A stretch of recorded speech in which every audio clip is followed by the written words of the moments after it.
த்ரெட்ஸ்ல உங்களோட private account எப்படி வந்து பப்ளிக் அக்கௌண்டா மாத்துறது அப்படின்றத பத்தி தான் டீடைலா பார்க்க போறோம். பார்க்கறதுக்கு முன்பாக சேனலை சப்ஸ்கிரைப் பண்ணிடுங்க. ஜஸ்ட் த்ரெட்ஸ் ஆப் வந்து ஓபன் பண்ணிடுங்க. ஓபன் பண்ணிட்டு ப்ரொஃபைல் பேஜ் போனீங்க அப்படின்னா சைடில் டூ லைன்ஸ் பட்டன் இருக்கும். அதை கிளிக் பண்ணவே செட்டிங்ஸ் பேஜ் வந்து ஓப்பன் ஆயிடும். இதுல பாத்தீங்கன்னா பிரைவசி அப்படின்ற ஆப்ஷன் இருக்கும். அந்த ஆப்ஷன் கிளிக் பண்ணிட்டு பிரைவேட் அக்கௌண்ட் அப்படின்னு கொடுத்துருப்பாங்க. அந்த ஆப்ஷனை கிளிக் பண்ணிடுங்க. அதை கிளிக் பண்ணி பாருங்க, அது ஆன்ல இருக்கும்.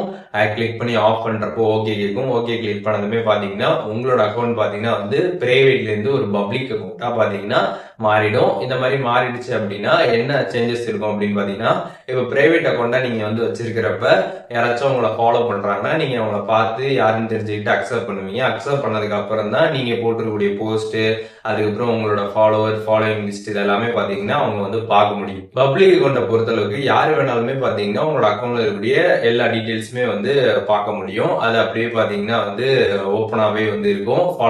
ஃபாலோயிங் லிஸ்ட் எல்லாமே பார்க்க முடியும். அண்ட் போஸ்ட் நீங்க போட்டிருக்கிறது எல்லாமே பார்க்க முடியும், லைக் பண்ண முடியும். எல்லாமே பாத்தீங்கன்னா வந்து டைரக்டா முடியும். ஸோ அதுதான் பாத்தீங்கன்னா பப்ளிக் அக்கௌண்ட்ல இருக்கிற விஷயம். இப்போ எப்படி வந்துட்டு பிரைவேட்ல இருந்து பப்ளிக் மாத்துறது அப்படின்ற டீடைல்ஸ் தெரிஞ்சிருப்பீங்க. இதுல எதுவும் டவுட் இருந்துச்சு அப்படின்னா கமெண்ட்ஸ்ல மென்ஷன் பண்ணுங்க. நான் எல்லாருக்குமே ரிப்ளை பண்றேன்.